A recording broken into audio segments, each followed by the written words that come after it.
Okay, hi, so welcome everyone. Let's begin with the presentation.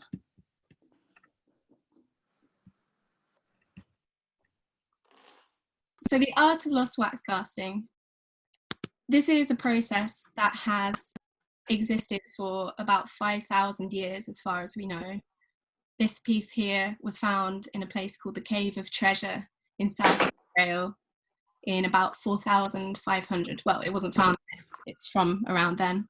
And the technique that was used to cast it is lost wax casting. Exactly the same, really, in principle, as the method that we're using for this project. This is the dancing girl from the Indus Valley civilization. Again, the lost wax casting technique was used about 3,500 BC.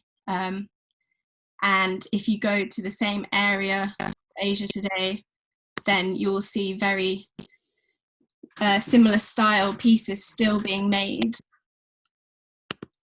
And the technique that's being employed to make them is the lost wax casting technique, done in exactly the same way. So here we have a Dokra tribe using a fire pit. To the left you have a lady with a hand crank blower, and she's basically pushing air underground into the bottom of that fire pit. And then that's heating up the fire enough to make the bronze at over 1,000 degrees. I guess originally that would have been leather bellows, but these hand crank blowers are sort of faster, easier way to inject that air underneath the fire. In the Dokra tribes, then they will make a clay core, and then they will wrap around that clay core their wax detail. So they're pushing the wax through these handmade machines, and they make these really long, fine threads, which stay malleable because of the working temperature. Obviously, in the air is very warm, so the wax stays really lovely, and they wind it around that clay core that they make. This is someone making a Dokra bell. So that's the bells cast, very typical of the style. That's some pieces before they're cast.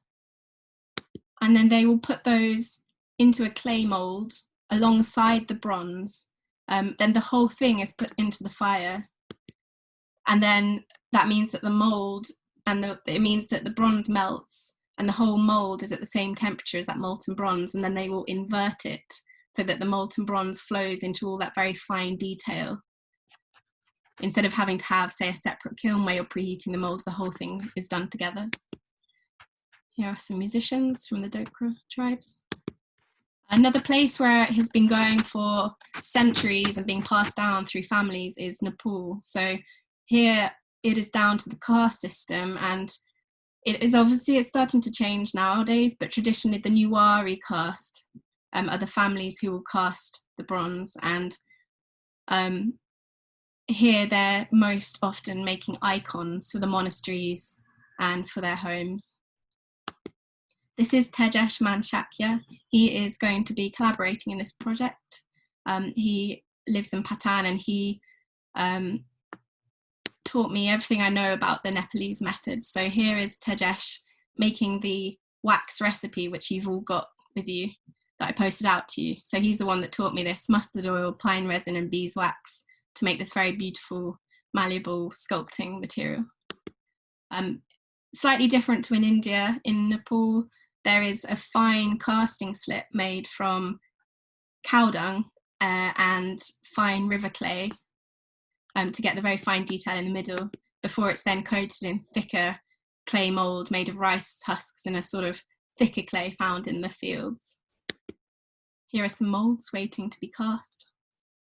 Some of the families have started to come together to form more industrial foundries now. Some still work within their own homes in their families. Here are some moulds being cast. This is a buffalo horn wax working tool. So this they used to smooth down the surface of the sculpture. And then distinctly in Nepal, a lot of the work is done in the metal, a lot of engraving. This is partly because it's possible because they have a higher zinc content in the metal, which makes it softer. And they will engrave and carry on that detail in the metal. For you guys, then all the fine detail is going to be done in the wax. Really, you want as little metal work as possible. So lost wax casting refers to a variety of different casting techniques. So this is plaster investment. And then I am going to be using ceramic shell. So this is a case of coating layers of this slurry, which is a mix of molokite, which is a pre-fired ceramic, crushed up into a sort of flour, mixed with colloidal silica, which is a chemical binder, and then coated in a thicker grades of molokite as you work your way up. And this creates a very precise and very thermal resistant shell, which was invented by Rolls-Royce, apparently. And this is just to show you, this is a piece of the shell knocked off the metal. It gets extremely fine detail, which you can use to your advantage. So this was a feather with a little bit of wax to give it a tiny bit of strength, but almost as thin as a feather. And you can see that all the tiny detail comes out. So when you're working, even your fingerprint will show in the bronze. Just a few other examples from around the world and across time. These are the beautiful low relief doors of Lorenzo Ghiberti at the Baptistry of San Giovanni in Florence from the 1400s.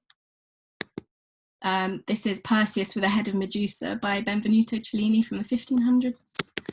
You've got a Lynn Chadwick in the 80s, Kusama from only a few years ago.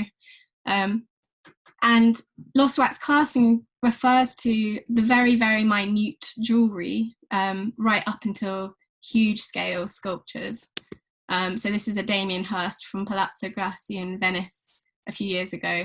And he executed such a large scale operation that an entire new department was opened for him in the foundry that was casting for him, just to get this whole project cast. So waxes, we have animal waxes, the beeswax that you're using, spermaceti from inside the head of a whale, shellac secreted by the bug. You've also got man-made waxes. Most typically, if you order some sculpting wax online, it will be a petroleum-based wax, you know, for instance, green casting wax from Taranti. You've got vegetable waxes, the whole list there, and you've got earth wax, which is just, it forms from the way, say, a forest has been crushed underground. It forms this earth wax. So this is made using a petroleum-based wax. These are some pieces from the beginning of the project. And also just to say that lost wax can be used not just for wax, but for burning out materials in the kiln. So for instance, if in your creature you wanted to experiment with having something plant-based as part of the sculpture, I don't know, you wanted the wings to be leaves or something, then you can do that. You just sort of join it onto your wax model and that whole thing will be burnt out in the mold just the same. So just a few examples of animals to inspire you. Here's the Dokra deer. Here's another Lynn Chadwick. Eric Aubrey. Giacometti. Might have all seen the show at the Tate a few years ago. That was like the poster creature. And Kiki Smith. Do you have any questions about that so far? I have a quick question, Abby. It's really exciting that you can use other organic materials in combination with the wax. Are there materials that might be like advisable not to use? I'm wondering what would and wouldn't burn at that temperature. Like how would shell, for instance, respond at that temperature? Yeah, that's a really good question. Shell, so for my casting setup, I wouldn't really want to do something as dense as bone. Shell's probably the same. The denser it is, the more likely you're going to get some ash residue. So you might find that you get casting faults. So you can experiment. Obviously, the more you experiment, the more likely you might get something going a little bit wrong. But lighter, less dense materials are more likely to work. If you... Moss, for sure, yeah. The other thing to keep in mind is if it's something that's very soft, like moss, so like the feather, when I paint up the slurry onto it, that's a bit like, it has the weight of sort of like thick yogurt or custard. So you can imagine if you dip a feather in yogurt, then all the detail sort of slumps together. Sure. So the moss might do that, depending on if it's that very sort of bristle, wiry moss or the very soft moss. The way you can sort of work with it is a medium temperature melted wax, sort of dipping it in. I'll have to play around, get a pile of moss and play. But it's either going to completely close up together because it's too soggy, or you'll get the wax the right temperature that you can sort of lightly reinforce it. So the first thing to think about when you're working with your wax is, well, your setup for a start. I've got a ceramic tile here because I find that's really easy to sort of scrape the wax back off when I want to start again with a clean surface, and it's nice and flat to work with. You could also have a wooden board. If you soak a wooden board in water, it's quite useful because it will repel the wax as you're working. And then you want something to heat up your tools. So I've got a spirit lamp here filled with isopropanol. Or you might have a tea light, which is perfectly fine, just slightly less powerful. You could have a camping stove where you're using the flame. You can use a hot plate to heat. So you could have your flat knives and your tools leaning on the edge of a hot plate if you're careful, obviously not to burn your hand on the end. The only thing about something like a hot plate versus a flame is that if you get a wax buildup, then eventually that wax will sort of burn and smoke, and if you have too much, even set on fire. Whereas with a flame, that wax is falling through and it's not building up anywhere. So I have used a hot plate before, but you just have to keep cleaning it and keep an eye on it not getting too much wax and too hot. So then you want to think about the form of your creature and how you want to go about that. One way to start is by modelling up with your wax. So to do that, you want your wax to be quite malleable and soft. Now you can either do that by heating it in the microwave for between 2 to 3 minutes, depending on your microwave. You want to get it to a point where it's still dark in colour, but it's stretchy. Or you can melt it in a pan. So if you're going to do that, what you need to do is actually melt it fully until it's completely liquid, and then be patient and let that temperature drop all the way back down until the wax has started to darken again. And then you're taking it out and the particles are basically bonded together again so that it's got its stretchy quality. If you take that wax too soon, it's pale and it's flaky. And you could take it at this point and you just have to play with it for ages in your hand. I guess it's patience in a different form. You want to be sort of mush it around in your hands until it sticks back to itself and then starts to become more stretchy again, almost like you're pushing those particles together yourself. So if you do that, I mean, it's quite nice. It's really warm and it smells nice. So maybe you prefer to sit with it like that, but you still might find it a bit irritating and flaky. So I would leave that cooling longer. I'll show you again in a minute when it's cooled down even more. So you've got your soft, stretchy wax, and then you're going to want to sort of pull out a rough form of your creature. So maybe I'm just going to pull from one piece all of the sections. So I'm going to pull the legs, pull the ears, pull the head off that one central piece. Alternatively, you could take your wax and rough it into a sort of block, roughly the shape of your whole piece, and then carve out of it with the same attitude as something like stone carving. So say I took this lump of wax and from that I want to reveal the dormouse. I want to sort of carve out of it with my tools. The other way you could approach it is to say make your body and your legs and your head separately and then start to join them together. You might find at some point you have to do that. Maybe you didn't sort of leave enough wax to make all the parts. Inevitably at some point you're going to find that you probably want to join a separate piece to your main piece.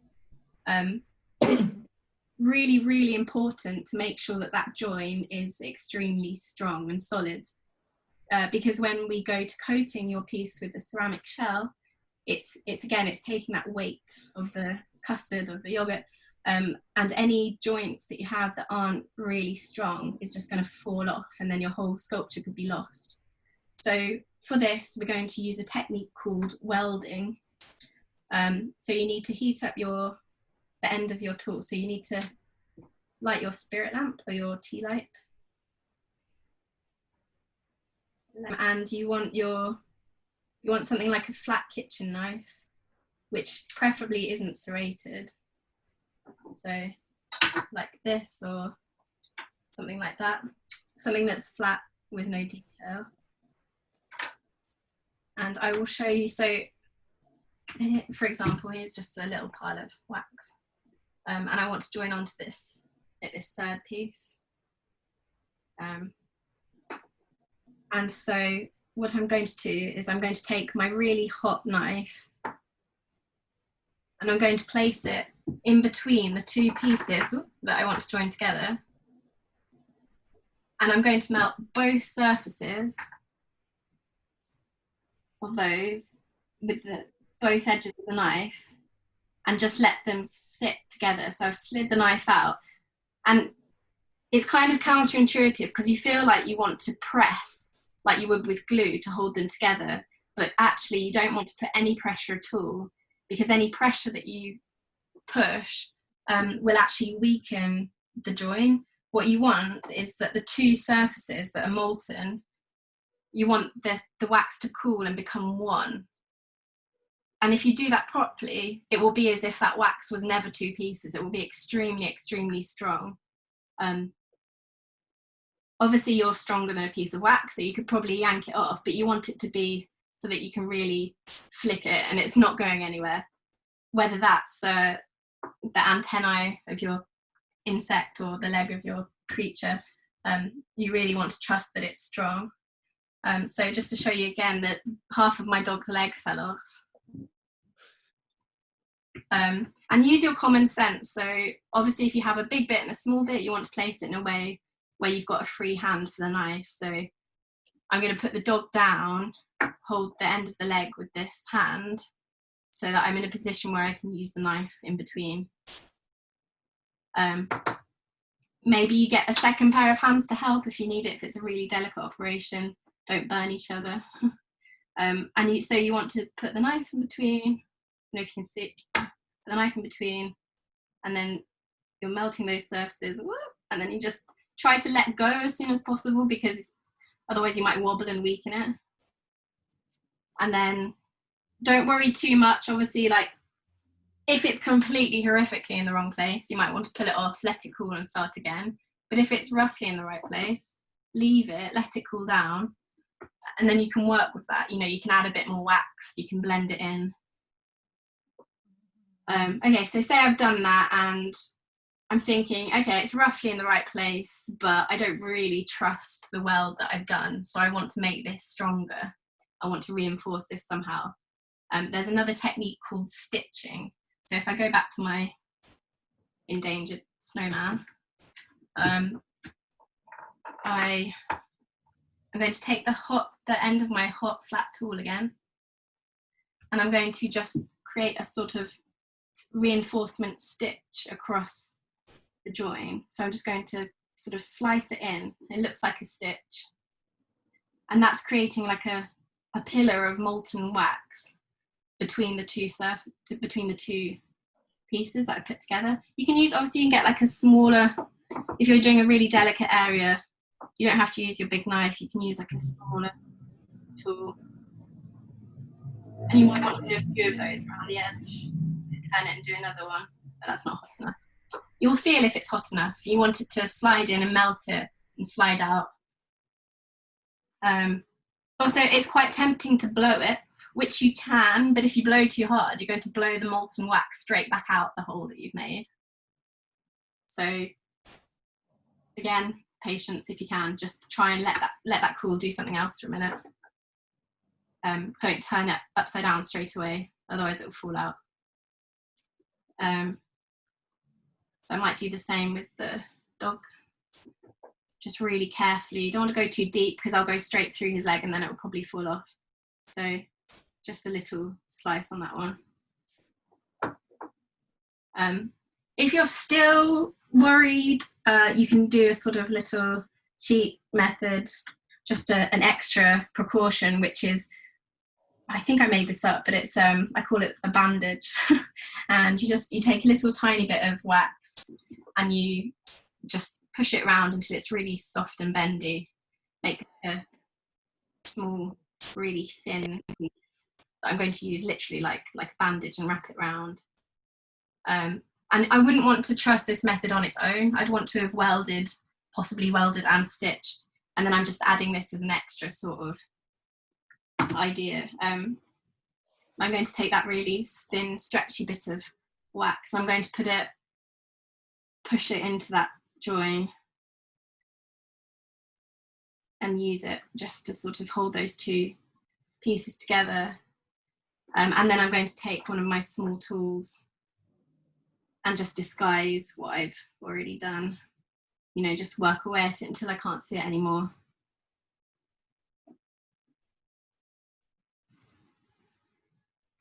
And then really that should be really totally strong. If you can imagine blowing it and flicking it and pouring custard on it, then you're probably fine.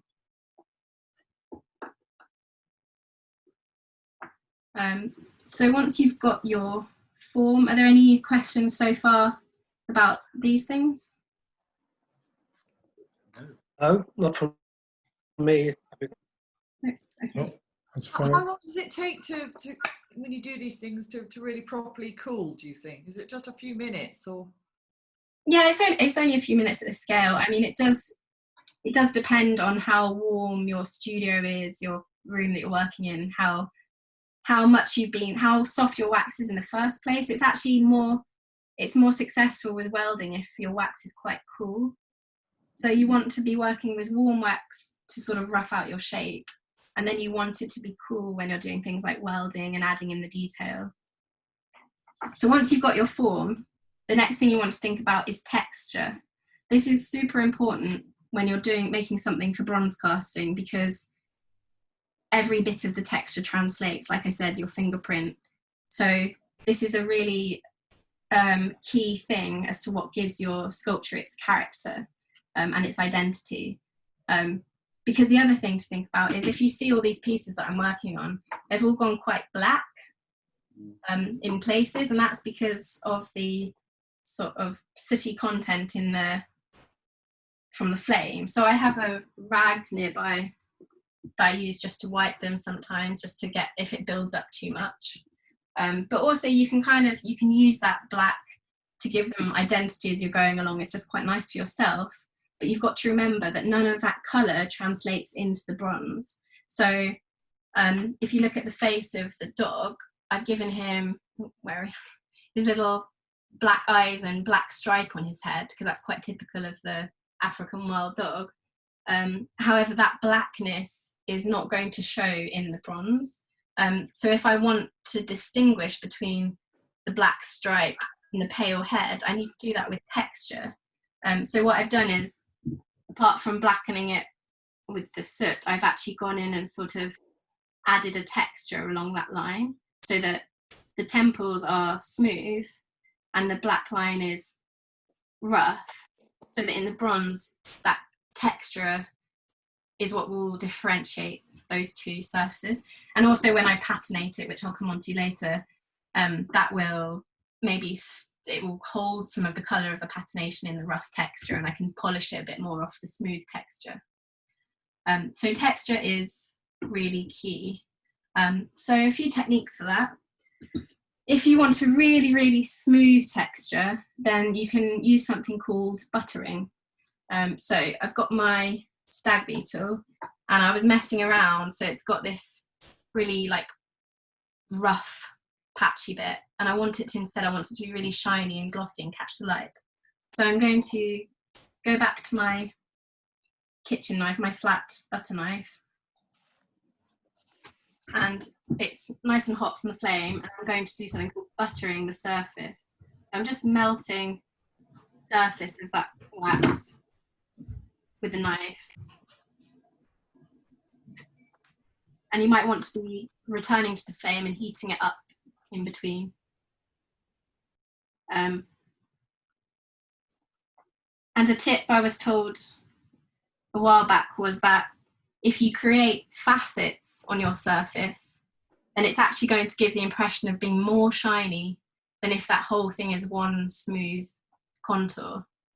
Because like a diamond, I guess, on a rough scale, it's going to catch the light at different angles. So you're adding like slightly different facets with your knife.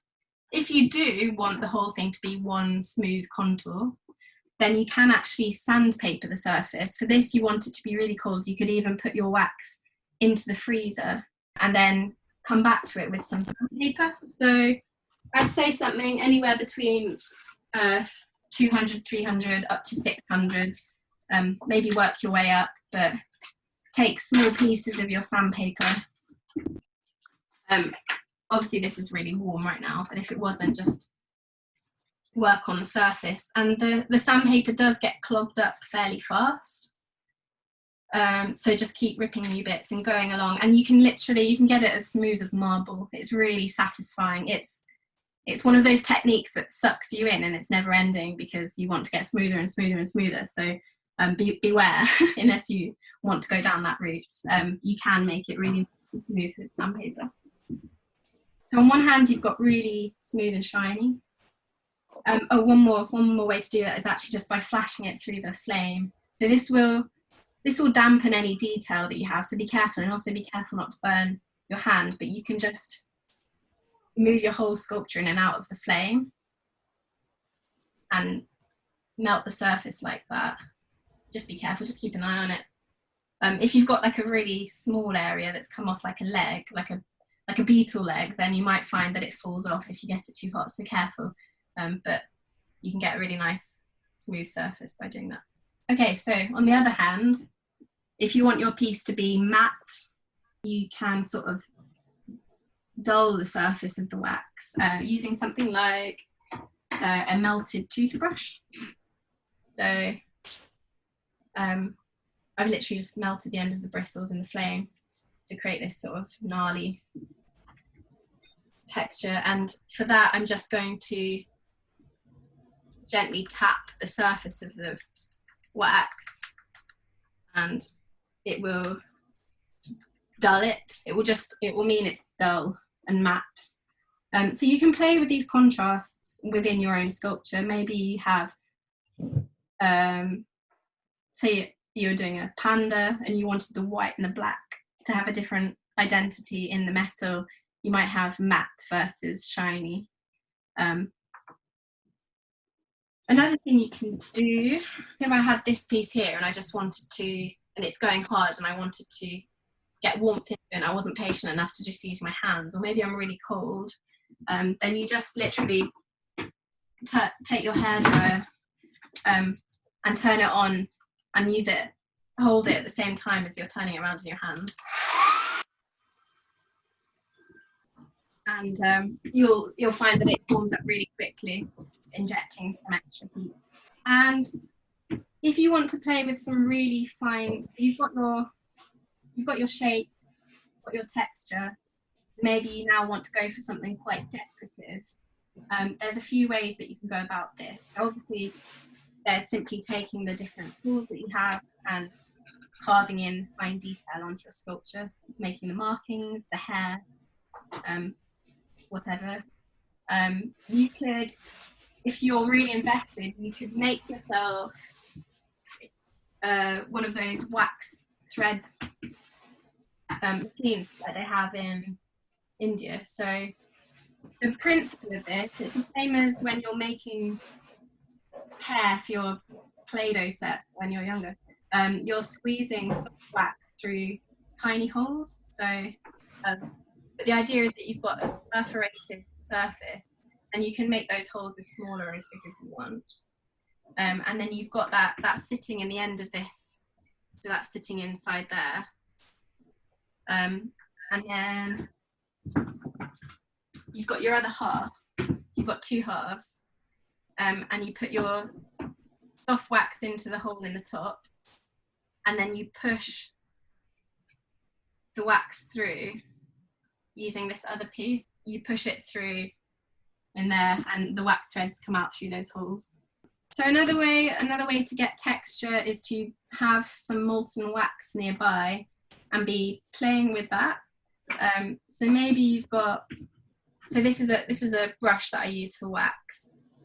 And if it was lying around the studio, you might think it's totally redundant and broken because it's rock solid, but that's because the wax content in it has cooled down. And what you can do is you put that into the pan of molten wax and just sort of move it around, and it starts to soften up again. So I'm going to do that now, and then you can use that brush. You can experiment with different brushes, different bristles. You can use that to add texture. So it's pretty good for making a hairy texture on your creature. So I'm just pushing the brush around in that wax until it starts to soften up. So I've got my dormouse that I made earlier, and I want, the back's really smooth and I want it to be more furry. So I'm going to experiment with using the brush to see if I can make that look how I want it to. So I tap off some of the excess wax, and then I'm just gonna sort of brush the surface a few times, just too much wax. It doesn't really create the texture, but sort of brush it, and as it cools down it starts to create a slightly different texture. So another thing that I find goes really well, really hand in hand with wax, is plaster work, which can be done on a really small, simple basis. And what I mean for this particular project is probably if you want to add a particular surface detail to your pieces.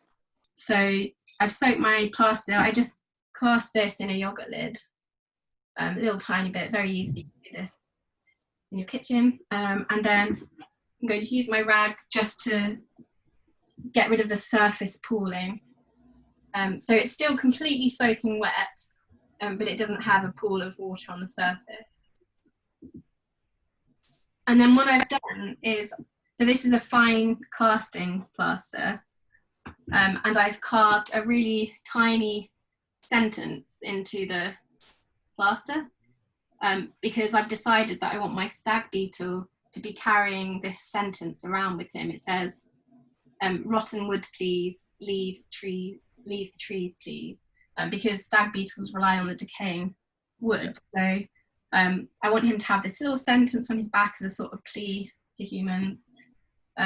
So I've carved that, and I've carved that backwards, because, sorry, it's really hard to show you the camera. It's going to be negative what I pull off in the wax. It's going to be the opposite. So you have to carve, if you want lettering, you need to carve them in backwards.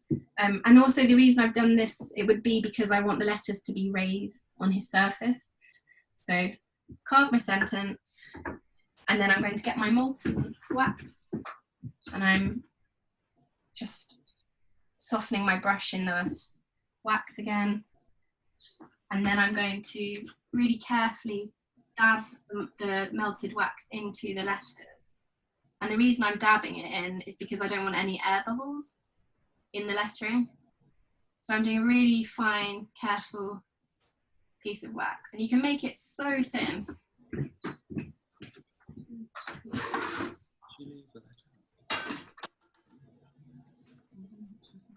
And then that water content means it's super easy just to peel off. And then I've got a sort of badge that I can put onto my wax form. So I'm going to put it onto my beetle, and I'm going to do that by welding it again, but really carefully because it's so thin. If I melt it too much, it's just going to melt straight through and become a hole. So I'm going to heat up the end of my knife again, and then I'm going to really carefully sort of slide some heat in between the two layers. Okay, well, it's a bit wonky, that's fine. Only want a bit, because a piece this small, I can probably join it on using its edges anyway. So I'm going to push down those edges onto the body of the beater. And then you can work with it, work with your heat to disguise that. And then I'm probably going to sit down and work on it some more so that really it just looks like the letters are there and everything else is completely blended with the body.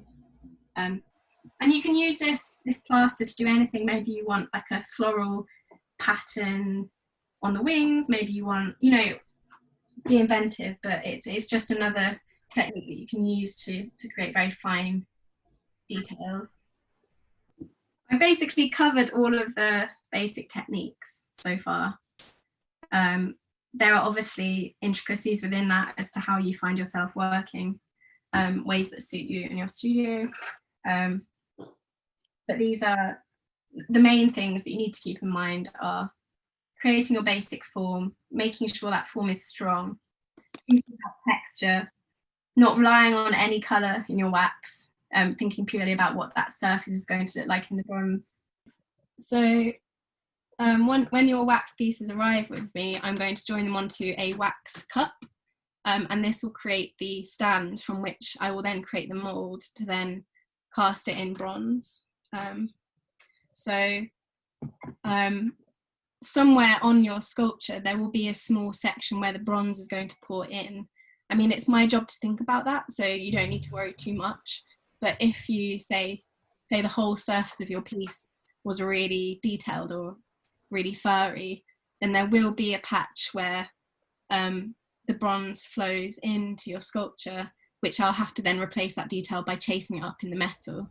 So it's quite good to keep in mind in your design that there would be an area where that happens. The reason I say don't think about it too much is because I might decide that the best place for the bronze to pour in is the opposite side of it, you know, just because of when I'm doing this, I'm keeping in mind partly the way the bronze is going to flow from the shape into the finer areas, and then on the other side to not disturb too much detail. They'll be coated in ceramic shell in layers that will form this strong shell. Then the wax will be melted out, and then the bronze will flow in and form exactly what you've made. So, and then after that, it's the metal chasing. So I cut off the sprue and then make it look like there never was one.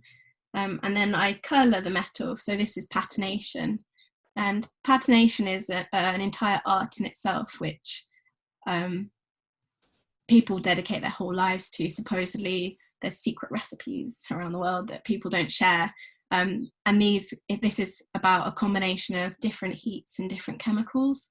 So you might think of bronze as brown, you might think of bronze as green from the copper roofs you see around, but in fact it can be pretty much any colour if you have the right chemicals and the right combination of application and heat.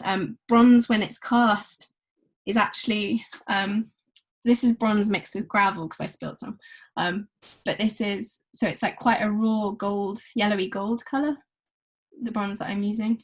Oh, yeah. And if you polish that up, it goes really shiny gold.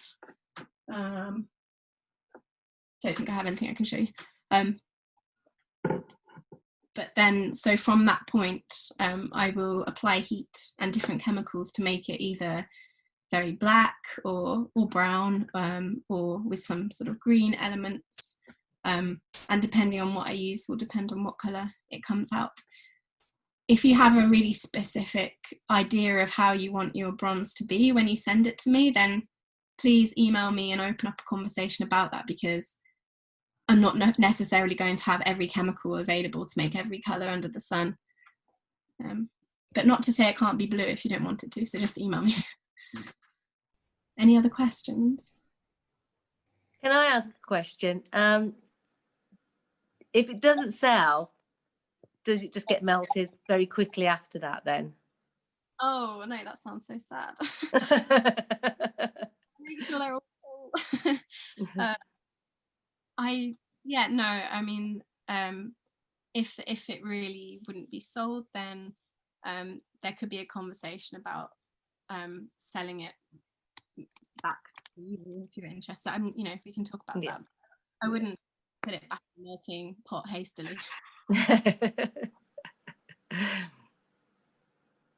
Abigail, do we sign these pieces? I hadn't specified, but you definitely can. It's a bit like a maker's mark with ceramic. You can definitely put your stamp on it, put your initial on it. It's quite a nice thing to think about, actually, the placement of where you're going to put your initials or your name. I just wanted to ask, you know, when you going back to those when you did the extrusions with all the for the hair kind of type thing, or whatever you want to call it, the little bits of spaghetti type thing.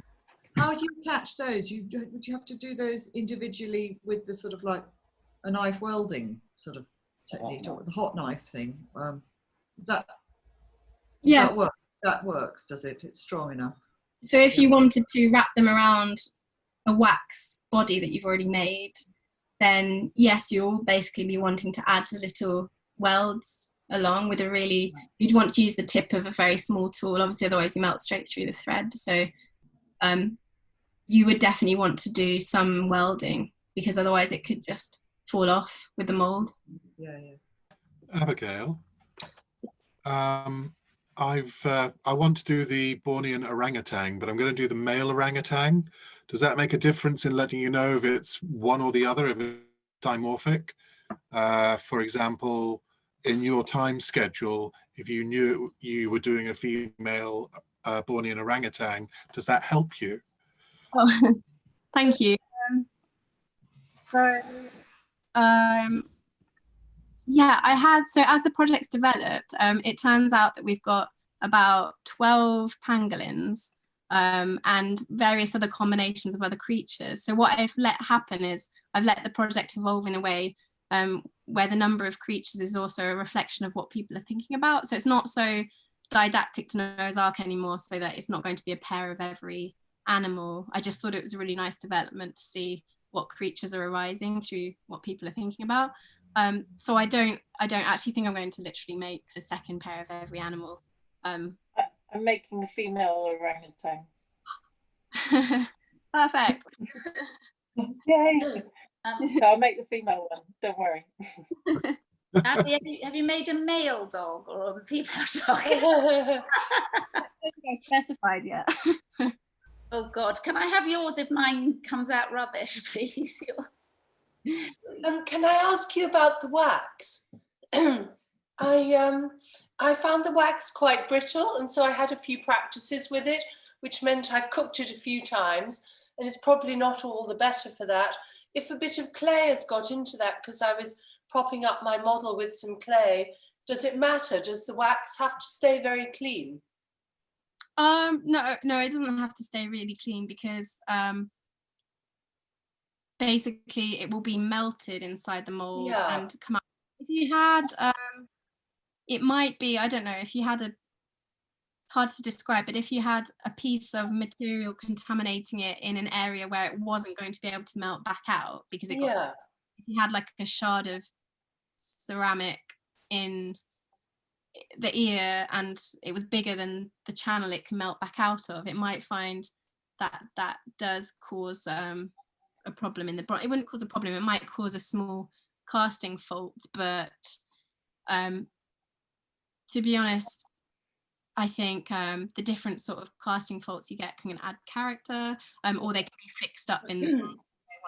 So I basically don't worry too much. It doesn't matter how often we heat up the wax if we need another go. No, not at all. You can do that as many times. You. That's very helpful. Thank you. Can I ask something related about, you mentioned at the start maybe using toothpicks or some support. Did you mean that would stay in the model? So if say you wanted to do a snake that was curling around and you couldn't get the wax to stay in the position where the head's raised, you might use a toothpick to suspend it and keep it in that place. And what I would do is I would actually make a mold around that and cast it, and then I could very easily just cut that toothpick out in the bronze and it would hold shape. Or it might be that you use the toothpick in a way that you're actually happy for it to stay in the bronze, maybe because you want it to be visible, that structure. so as long as you specified that I do, you know, you do or don't want that, but basically it will be cast, and that's totally fine, because it will burn out. So I was just thinking of if I have a puffin with webbed feet, and then I had the toothpicks sticking up from that into the body, that would be fine to leave.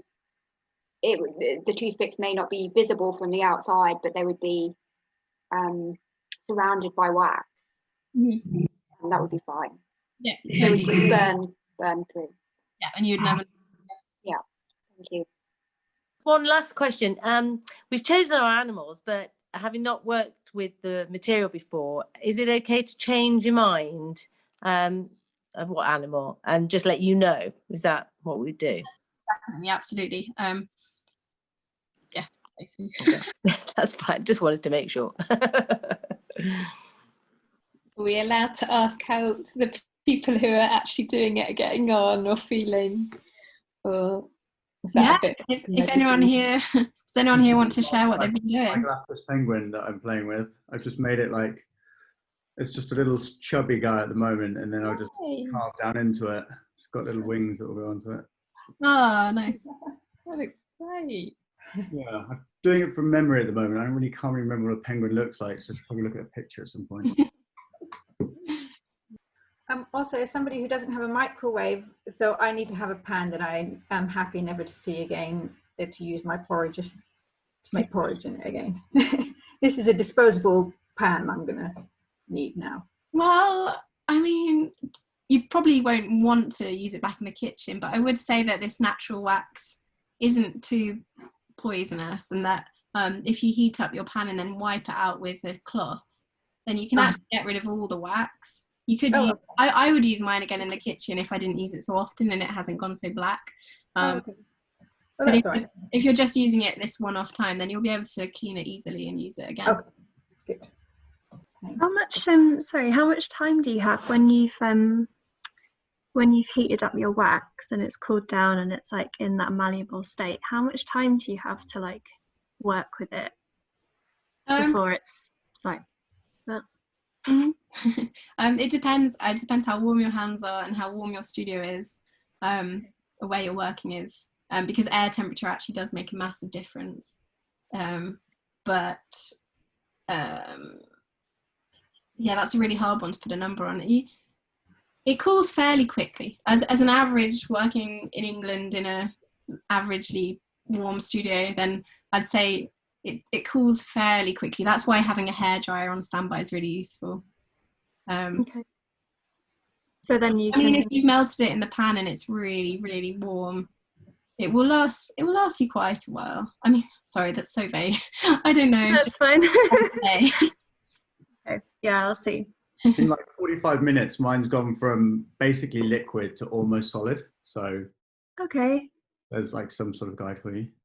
Thanks, mate. Thank you.